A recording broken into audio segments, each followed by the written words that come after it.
আসসালামু আলাইকুম ওয়া রাহমাতুল্লাহি ওয়া বারাকাতুহু। সম্মানিত দর্শক, আশা করি আপনারা যে যেখানে আছেন ভালো আছেন।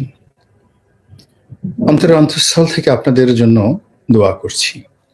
এর কারণ হলো বাংলাদেশে এখন আমরা যারা সাধারণ জনগণ রয়েছি, তাদের বেঁচে থাকার একমাত্র অবলম্বন হলো আশা।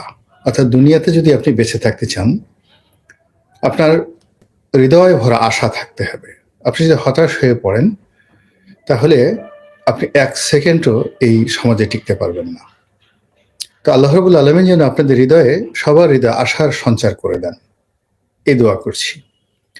আর দ্বিতীয় যে বিষয়টি আপনাদের জন্য দরকার সেটি হলো মহান আল্লাহর প্রতি অপার যে ভরসা, ধৈর্য এবং যত আকুতি, যত মিনতি একমাত্র আল্লাহ রাব্বুল আলামিনের নিকটই পেশ করতে হবে।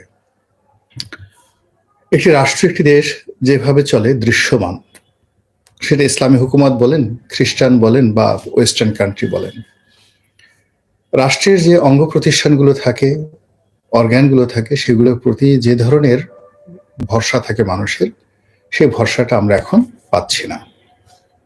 মারামারি, হানাহানি, চুরি, ডাকাতি, রাহাজানি সীমাহীনভাবে বেড়ে চলেছে।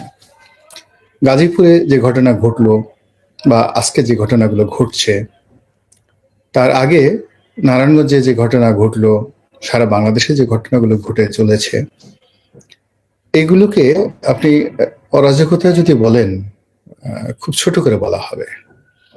এগুলোকে যদি মাছরাঙায় বলেন, অর্থাৎ বড় মাছগুলো ছোট মাছকে খেয়ে ফেলে, এটা যদি বলেন না, তাও বলা যাবে না। এটা হলো এরকম যে আমি আপনার সঙ্গে পারি না, বুদ্ধিতে পারি না, শক্তিতে পারি না। তখন আপনার পোষা প্রাণী গরু ছাগলের সঙ্গে যদি আমি জিদ দেখাই, রাগারাগি করি, মারধর করি, আপনি সামনে দাঁড়িয়ে আছেন, আপনার সঙ্গে আমি পারলাম না, আপনার ছাগলকে ধরে গালের উপর দুটো ঠাস করে চড় বসিয়ে দিলাম, বা রাতের আধারে আপনার দুটো গরু নিয়ে জবাই করে ইচ্ছা মতো জিয়াফত খেলাম। তো এইরকম যে একটা মানুষ যখন মানুষের সাথে না পারে, দ্বিতীয় স্তরে সে করে কি, পশুর সঙ্গে, তার সহায় সম্পত্তির সঙ্গে, দুর্বলের সঙ্গে সে লড়াই সংগ্রাম করে। আর মানুষ যখন একেবারে সর্বনিম্ন পর্যায়ে পৌঁছে যায়, তখন মানুষ করে কি, মাটির সঙ্গে লড়াই করে, ইট পাথরের সঙ্গে লড়াই করে, তারপর যাকে বলা হয় প্রাণহীন বস্তুর সঙ্গে লড়াই করে। এবং এখন আমাদের সমাজের একটা অংশ, এই যে যারা বাড়িঘর ভাঙছেন, তারপরে ইট বালু সিমেন্টের সঙ্গে মারামারি করছেন, তাদের মন এবং মস্তিষ্ক কোন পর্যায়ে চলে গিয়েছে, এটা হয়তো আগামী দিনে যারা সমাজের বিশ্লেষক তারাই বলতে পারবেন। এখানে একটা বিষয় হলো যে সমাজের এই অরাজকতা অবশেষে আমাদের যে সরকার বাহাদুর, তো সেই সরকার বাহাদুরের নজরে এসেছে এবং তারা এই অরাজকতা বন্ধ করার জন্য তারা একটি যৌথ বাহিনীর অভিযান পরিচালনা করবেন। যৌথ বাহিনী মানে সেনাবাহিনী, পুলিশ, র্যাব, বিডিআর বা বিজিবি, তারপর অন্যান্য যারা আছে, যত বাহিনী, আনসার, চৌকিদার থেকে শুরু করে সবাই। তো এই যে যৌথ বাহিনী যৌথ অপারেশন পরিচালনা করবে, নাম দিয়েছে অপারেশন ডেভিল হান্ট। তো এখন অপারেশন ডেভিল হান্ট, এই তিনটি শব্দ নিদারুণ, এরকম যারা এই শব্দটা আবিষ্কার করেছেন, প্রথমত তাদেরকে ধন্যবাদ। এখানে শয়তান যাদেরকে ধরা হবে, তারা আর মানুষের পর্যায়ে নেই, ইবলিসের পর্যায়ে চলে গেছে। এবং সরকারের পক্ষ থেকে বলা হচ্ছে যে এরা এই ইবলিসদেরকে হান্ট করতে হবে। এখানে হান্ট বলতে, শিকার বলতে যেটি বোঝায়, জীবন্ত ধরা, জীবন্ত যদি ধরা না যায় তাদেরকে আহত করা, গুলি করা, আর যদি সেটা না হয় তাদেরকে মেরে ফেলা। অর্থাৎ আপনি যখন শিকার করতে যান, সেটা বাঘ শিকার করতে যান, হরিণ শিকার করতে যান, ইঁদুর বা বিড়াল যাই শিকার করতে যান, সেখানে আপনার অবাধ স্বাধীনতা থাকে যা কিছু তাই করার। তো সেইভাবে অবাধ স্বাধীনতা নিয়ে যৌথ বাহিনী আজ রাত থেকে মাঠে নামবে, অপারেশন ডেভিল হান্ট। তো এটা হলো অপারেশন, শিকারের কথা। ডেভিল শয়তান। এখন আপনি শয়তান আখ্যা দিয়েছেন, শয়তান তো বস্তুগত বিষয় নয়। দৃশ্যমান কোনো বিষয় নয়। ডেভিল কোনো বস্তুগত বিষয় নয়, অবস্তুগত বিষয়। ডেভিল একটা চিন্তা। ডেভিল বা শয়তান একটা অশরীরী আত্মা। আরো যদি স্পষ্ট করে বলেন, এটা জিন, এরা জিন সম্প্রদায়ভুক্ত, আল্লাহর অবাধ্য হয়ে যাওয়া সম্প্রদায়। সেই সম্প্রদায়ের নেতা ইবলিস। তো সেই ইবলিসকে সাধারণত ডেভিল বলা হয়। তা আপনি যদি শয়তান ধরতে যান, আর যদি শয়তানের দেহ না থাকে, শয়তানের অস্তিত্ব না থাকে, শ্বাস প্রশ্বাস না থাকে, তাহলে আপনি শয়তান ধরবেন কিভাবে? তো কথাটা যত সুন্দর শোনা যায়, আসলে বাস্তবে গিয়ে যদি এভাবে ফেল করার পর যদি বলা হয় যে আমরা তো আসলে শয়তান ধরার চেষ্টা করেছি, সারা বাংলাদেশে অনেক চেষ্টা করেছি, কিন্তু একটা ইবলিসকেও আমরা খুঁজে পেলাম না। এর কারণে ইবলিসের তো কোনো শরীর নেই। শরীর না থাকলে আমরা গুলি করবো কোথায়? শরীর না থাকলে আমরা গ্রেপ্তার করবো কিভাবে? আর শরীর যদি না থাকে, আমরা তাদের হ্যান্ডকাপ পরাবো কিভাবে? তো এইভাবে অপারেশন ডেভিল হান্ট নিয়ে যদি ব্যর্থতা আসে, তাহলে নানা রকম ঠাট্টা মস্করা এরকম হবে। 2 নম্বর হলো যে কারা, হু আর দ্য এভিল। অনেক সময় আমরা মানুষকে শয়তানের সঙ্গে তুলনা করি, যদিও এটা খুবই খারাপ একটি সিস্টেম বা উদাহরণের। কারণ হলো মানুষের যে বদমাইশি, এটা শয়তান এই বদমাইশি জানে না। এবং আমরা এই সমাজে বসে এরকম অনেক কিছু করি যেগুলো দেখে ইবলিস অবাক হয়ে যায় এবং একা একা চিন্তা করে, গালে হাত দিয়ে মাঝে মধ্যে আত্মহত্যা করতে চায় যে এটা কেন হচ্ছে। এই মানুষ এই শয়তানি শিখলো থেকে, হে আল্লাহ তুমি আমাকে উঠিয়ে নাও, কিয়ামত দিয়ে দাও, আমার আর সহ্য হচ্ছে না। এই দুনিয়াতে মানুষ এইরকম শয়তানি করছে, যেই শয়তানি তুমি আমি জানিও না। বোঝার চেষ্টা করুন, শয়তান কিন্তু আপনার মনে ওয়াসা দেওয়ার জন্য সে রোবট। শয়তান এবং ফেরেশতা বেসিক্যালি আল্লাহ রাব্বুল আলামিনের তৈরি করা রোবট। সে স্বতন্ত্রভাবে কোনো কিছু করতে পারে না, তার কোনো আর্টিফিশিয়াল ইন্টেলিজেন্সও নেই। যতটুকু জ্ঞান, যতটুকু বুদ্ধি আল্লাহ রাব্বুল আলামিন তাদেরকে দিয়েছেন, জিন এবং ফেরেশতাকে, ওর বাইরে কিয়ামত পর্যন্ত তারা আর যেতে পারবে না। ফলে এই যুগে মানুষ যে সকল কুবুদ্ধি আবিষ্কার করেছে, মন্দ জিনিস আবিষ্কার করেছে, এই যে ব্যাংক লুট করা, তারপরে শেষে শেয়ার মার্কেট লুট করা, এই জিনিসগুলো শয়তান জানে না। তো শয়তান জানে না, এই জন্য হয় কি যে মানুষের যে বদমাইশি, মানুষের যে অপকর্ম, এগুলোকে অনেক সময় শয়তানের সাথে তুলনা করে, মানে শয়তানকে অপমান করা হয় এবং শয়তানকে আরো যাকে বলা হয় তার প্রতি অবিচার করা হয়, মানুষ তার চেয়ে খারাপ কাজ করে। তো এখন সেই ধরনের খারাপ মানুষকে ধরার জন্য আমাদের যারা যৌথ বাহিনী, তারা মাঠে নামার ঘোষণা দিয়েছেন। এখন এটার ফল কি হতে পারে এবং এটার ফলাফল ভালো হলে কি হবে, মন্দ হলে কি হবে, এই নিয়ে আলোচনা করব। তার আগে একটু দেখে নেই যে কারা কারা আমার সঙ্গে আছেন। সম্মানিত দর্শক, আমরা প্রায় 8 মিনিট কথা বলেছি। এখানে 3140 জন ভাই বোনেরা আমাদের সঙ্গে আছেন। আর আপনি কি চাচ্ছেন আওয়ামী লীগ এসে আরো জনগণ মারুক? ভাইরে, আমি অবশ্যই চাচ্ছি না আওয়ামী লীগ এসে আরো জনগণ মারুক। আমি আওয়ামী লীগ দ্বারা ক্ষতিগ্রস্ত, আবু কাউসার। কিন্তু আমি চাচ্ছি যে আমি বেঁচে থাকি, আওয়ামী লীগের যারা নিরপরাধ লোক আছে তাদের প্রতি অত্যাচার না হোক, এইগুলো একটা। কিন্তু সবাই রনি আরেকজনে যেটা বলেছেন, বড় ভাই আপনার দলের হাল, অনেক অনেক কথা বলছেন।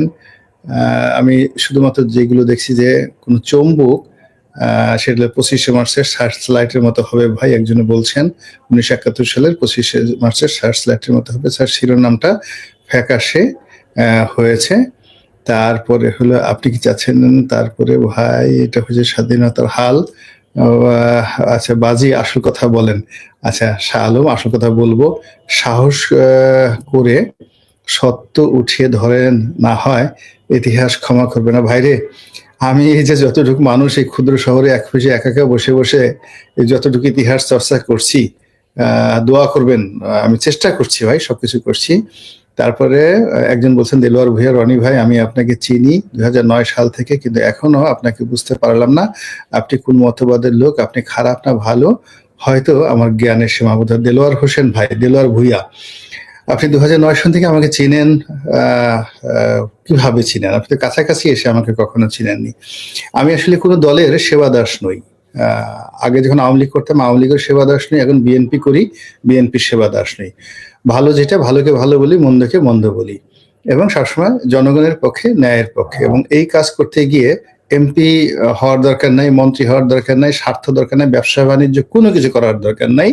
সত্য কথা বলে যেতে চাই, এই যে আল্লাহ রাব্বুল আলামিন দুটো ঠোঁট দিয়েছেন, জিহ্বা দিয়েছেন, আমি এটা শুকরিয়া আদায় করতে চাই। আর সুন্দর একজন মানুষ হিসেবে আল্লাহ রাব্বুল আলামিন দুনিয়াতে পাঠিয়েছেন, একজন মানুষ হিসেবে মরতে চাই, অমানুষ হিসেবে মরতে চাই না। আমরা ডেভিল হ্যান্ড মানি না, এটি ডেভিড হ্যান্ড এরিনির কাছে। তারপরে বাড়িতে হামলা করতে গেছে টুকাই গুলা প্রতিবাদ করে তারা উল্টো অপরাধী হয়ে গেল। তারপরে জয় বাংলা তোমার, জয় মা কোথায় তোমাদের, জয় মা কোথায়, আচ্ছা গেল। এটা খুব ভালো একজন কথা বলে মোহাম্মদ মিজান। তারপরে আমি সবাইকে আহ্বান জানাচ্ছি, যারা ভিন্ন মত পোষণ করেন তারা মন্তব্য করেন, তাহলে আমার জন্য কথা বলতে সুবিধা হয়। এখানে যারা আছে নিজের ঢোল বাজানো বন্ধ করেন, আমরা আপনার অতীত জানি। ৭১ এবং আমরা, আপনি আমার অতীত কিছুই জানেন না। ৭১ এবং আমরা, অতীত যদি জানেন তাহলে এই কথা বলতেন না। আপনি যদি অতীত জানতে চান, আমার অফিসে একদিন আসেন, আমার আশেপাশের যারা লোকজন আছে তাদেরকে জিজ্ঞাসা করেন, আমার পরিবার, গ্রাম, আমার লেখাপড়া। আপনি আমার সম্পর্কে কিছুই জানেন না, না জেনে যে কথাগুলো বলছেন সেগুলো আপনি আপনার নিজের প্রতি জুলুম করছেন, ভীষণ রকম জুলুম করছেন। আমি এই শহরে এই যে অফিসে বসে অফিস করছি, যেটা দেখেন, এটা 1997 সন থেকে এটা আমার নিজের অফিস। 1997, আপনার বয়স কত? আমি ব্যবসা করি 91 সন থেকে, 1991 থেকে ব্যবসা করি। আমি চাকরি করি 1986 সন থেকে, 1986 থেকে, প্রায় 41 বছর হয়ে গেল। আপনি আমার কি জানেন বলেন? এই চাকরি, লেখাপড়া, যে বিশাল জীবনে দেশে দেশের বাইরে আমি কত মানুষের সাথে কাজ করেছি, আপনি তাদের কয়জনকে চিনেন বলেন? এই যে ৭১ এবং আমরা নিজেরা।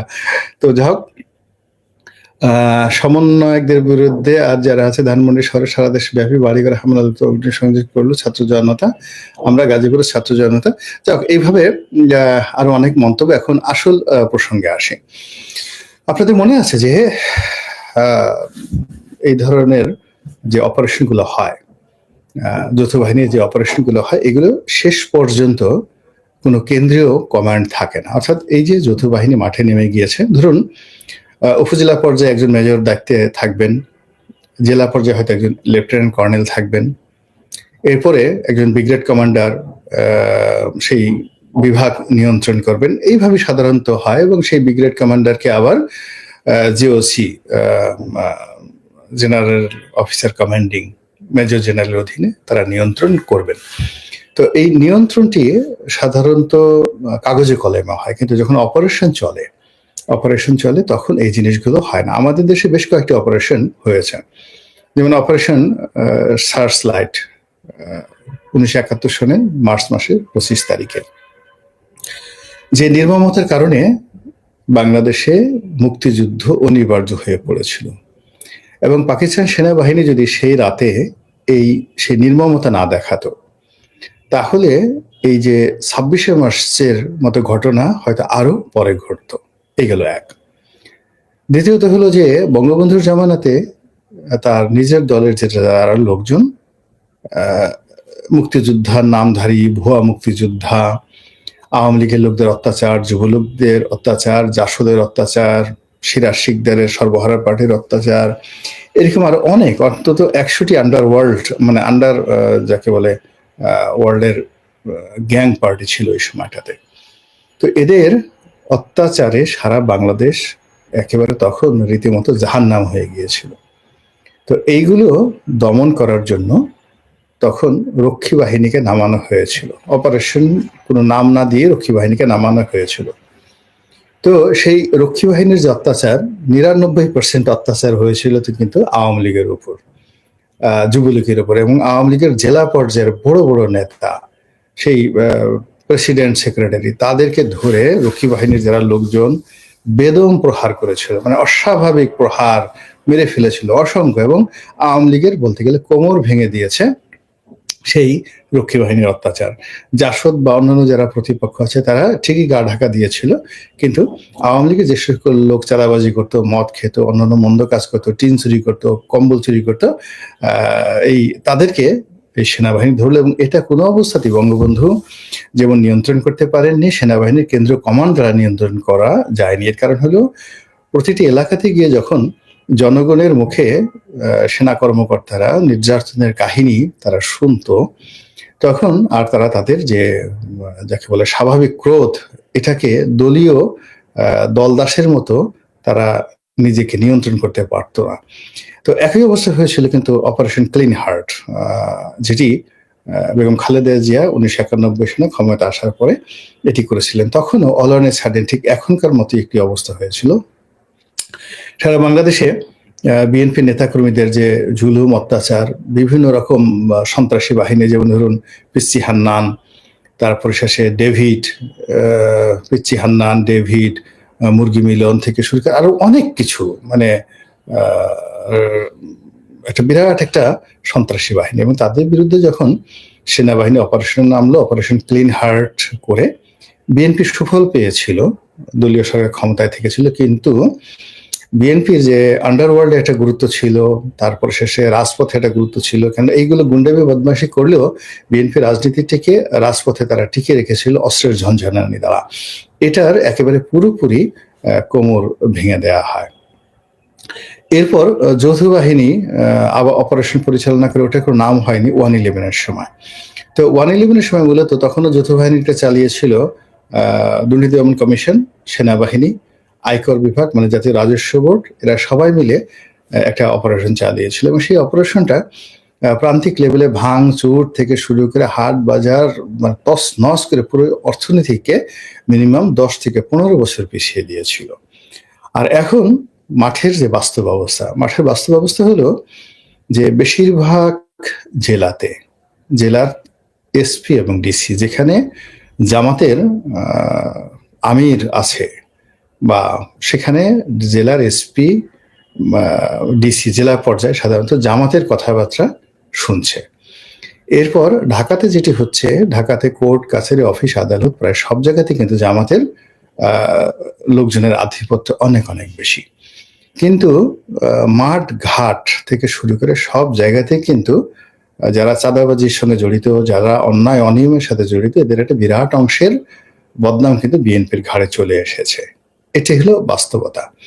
2 নম্বর হলো যে আওয়ামী লীগের যারা লোকজন রয়েছেন তারা তো অলমোস্ট সবাই পলাতক, এবং কোনো জায়গাতে আওয়ামী লীগের লোকজনের হাতে এখন কোনো কিছু নেই। একেবারে যে মানুষগুলো যার যার এলাকাতে বসবাস করছেন, একেবারে গোবেচারা কৃষক, মুটে মজুর, দিন আনে দিন খায়, তাদেরকে জেলখানাতে ধরে নিলেও তাদের কিছু আসে যায় না, তাদেরকে মারলেও কিছু আসে যায় না, বউ বাচ্চারা কান্নাকাটি করবে এবং অনেক উল্লেখ্য। কিন্তু যারা গত 15 বছর ধরে টাকা রোজগার করেছে, অন্যায় করেছে, যাদের অপরাধের পরিমাণ খুব বেশি, তারা হয়তো দেশ ছেড়ে বিদেশে গেছে, অনেকে হয়তো দেখা গেল যে বাংলাদেশের মধ্যেই আছে কিন্তু এক জেলা থেকে অন্য জেলাতে আছে। ফলে শয়তান ধরার নামে আওয়ামী লীগের এই সমস্ত একটা টিকিও কাউকে ধরা যাবে না, ছাত্রলীগের কাউকে ধরা যাবে না, কেননা তারা তো সবাই পলাতক।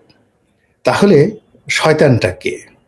শয়তানটাকে যারা এই মুহূর্তে যদি আপনি জনপদে যান, সেনাবাহিনী যায়, যৌথ বাহিনী যায়, বা তাদের কাছে যদি তালিকা থাকে, তাহলে এই গত 6 মাসে যে অপরাধগুলো, অন্যায়গুলো হয়েছে সেগুলো তারা কগনিজেন্সে নেবে, আর তার সঙ্গে সঙ্গে গত 15 বছরে যে সকল অন্যায় হয়েছে সেগুলো কগনিজেন্সে নেবে। নিয়ে ধরুন একটা তালিকা করলো, 100 জনের একটা তালিকা করলো।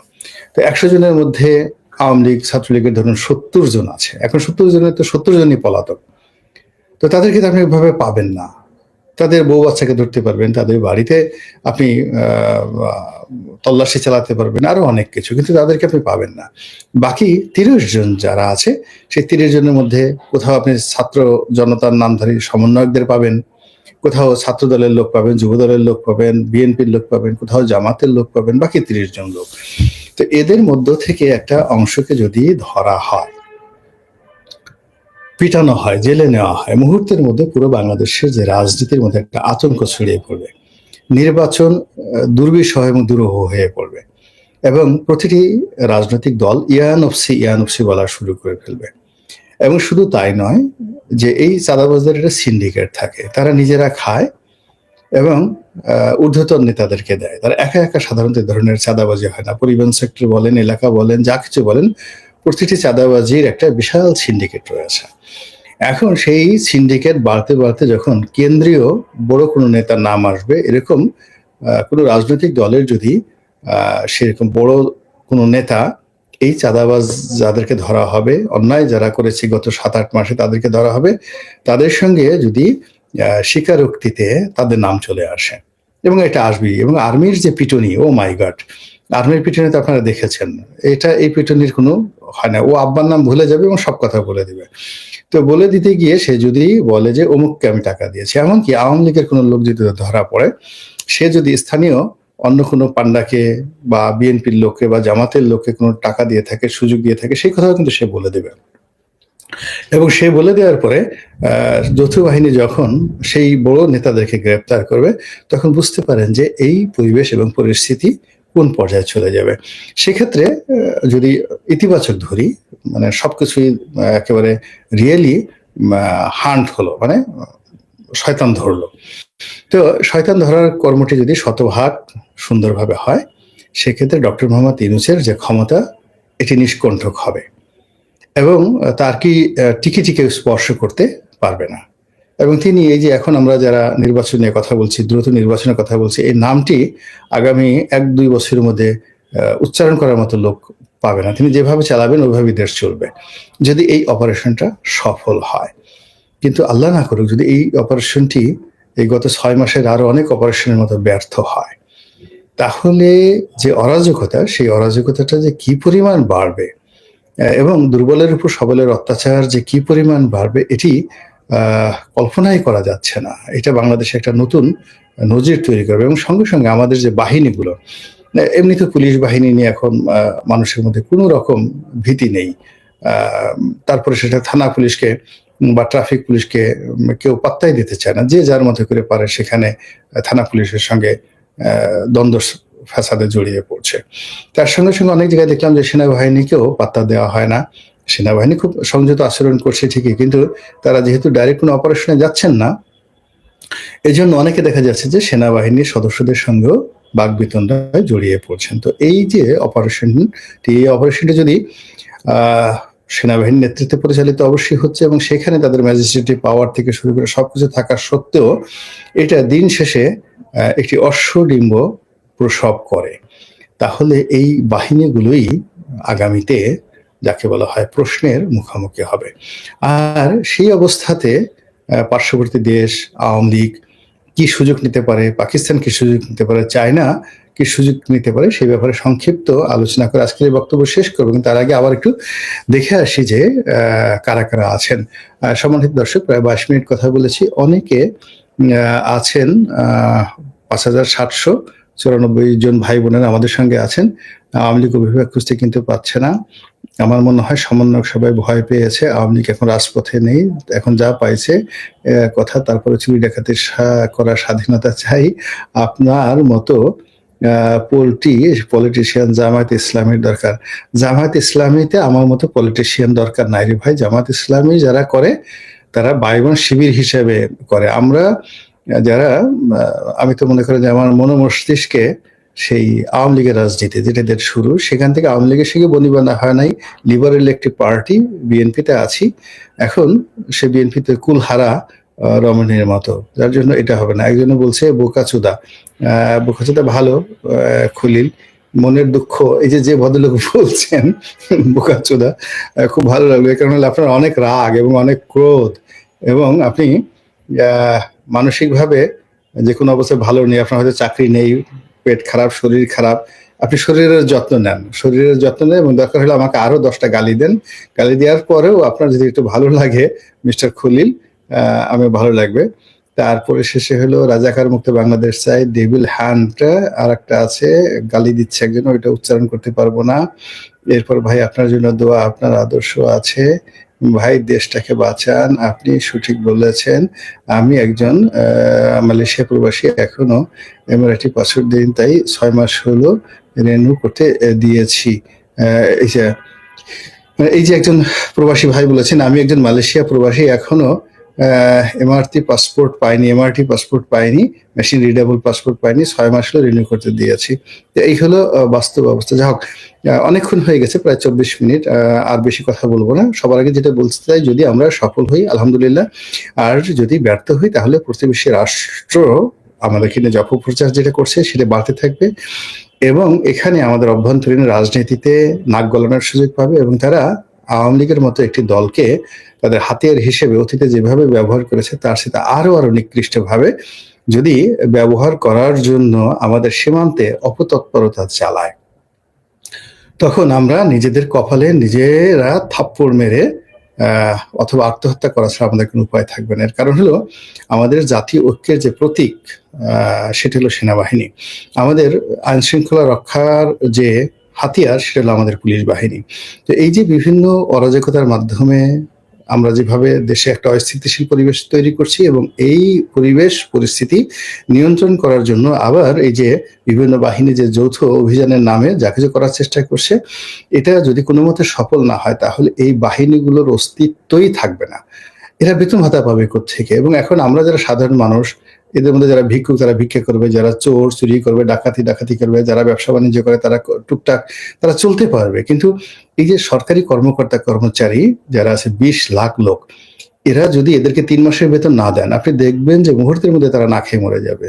এই যে মানে নতুন কিছু একটা করবে, সেটা সচিব বলেন, মেজর জেনারেল বলেন, কর্নেল বলেন, তাদেরকে যদি বলেন যে আগামী 6 মাস তোমাদেরকে বেতন দেওয়া হবে না, ক্যান্টনমেন্টের মধ্যে থেকে বের হয়ে একটু দুনিয়াটা দেখো এবং নিজে উপার্জন করো, নিজে উপার্জন করো, 3 মাসের স্যালারি উপার্জন করো, আপনি গিয়ে দেখবেন মুহূর্তের মধ্যে সকলের মধ্যে একটা ডিজাস্টার শুরু হয়ে যাবে। তো এখন এই যে আমরা তাদেরকে বেতন দিচ্ছি বা তারা বেতন ভাতা পাচ্ছে, এটা তো দেশের অর্থনীতির অবস্থা যখন ভালো থাকে, স্বাভাবিক থাকে, তখন আমরা দিতে পারি। আদারওয়াইজ এই যে বিশাল আমাদের জাতীয় বাজেটের প্রায় 7 থেকে 8 লক্ষ কোটি টাকা বাজেট, এই বাজেটের অলমোস্ট 40% আমরা কেবলই মাত্র এই এদের স্যালারি এবং বেতন ভাতা বাবদ আমরা খরচ করি। পৃথিবীর কোনো দেশে এরকম ব্যয়বহুল ম্যানেজমেন্ট আর নেই। তো এই কাজটা আমরা করছি। এখন যদি দেশ অস্থিতিশীল হয়, আমরা তো সরকারি কর্মকর্তাদেরকে বেতন দিতে পারবো না। ফলে এই যে সরকারি কর্মকর্তা যারা আছে তাদের প্রতি স্বনির্বন্ধ অনুরোধ, রাজনীতির কুটচালে জড়াবেন না। শয়তান ধরতে নামছেন, সত্যিকার শয়তান ধরেন এবং দৃষ্টান্তমূলক শাস্তি দেন, যেন কোনো মানুষ ভবিষ্যতে আর যেন শয়তান হওয়ার দুরাশা পোষণ না করে। যারা এই অপারেশনে নামবেন তাদের জন্য শুভাশিস রইল এবং কোনো অবস্থাতেই আল্লাহ রাব্বুল আলামিন আপনাদেরকে যে দায়িত্ব দিয়েছে এবং আপনাদের হাতে জাতি যে অস্ত্র তুলে দিয়েছে, এই অস্ত্র যেন কখনো আত্মঘাতী না হয় এবং কোনো মানুষ যেন মজলুম না হয় এবং আপনাদের দ্বারা যেন কোনো ব্যক্তি ক্ষতিগ্রস্ত না হয়, এই দোয়া করছি। আসসালামু আলাইকুম ওয়া রাহমাতুল্লাহি ওয়া বারাকাতুহু। একদম ঠিক আছে। কথা বলেন গোলাম মাওলা রনি, সাবেক সংসদ সদস্য, লেখক এবং জার্নালিস্ট। খুবই গুরুত্বপূর্ণ আলোচনা করলেন। সেই সাথে আজকে গাজীপুরে আবারও যে ঘটনা ঘটেছে সেই লাইভে উপস্থিত ছিলেন গোলাম মাওলা রনি এবং বাংলাদেশের বর্তমান প্রেক্ষাপটে আলোচনা করলেন। খুবই গুরুত্বপূর্ণ আলোচনা ছিল। প্রিয় দর্শক, আপনাদের কেমন লেগেছে অবশ্যই কমেন্টে জানাবেন। সবাই ভালো থাকবেন, সুস্থ থাকবেন। ভিডিওটি শেষ করছি। আসসালামু আলাইকুম।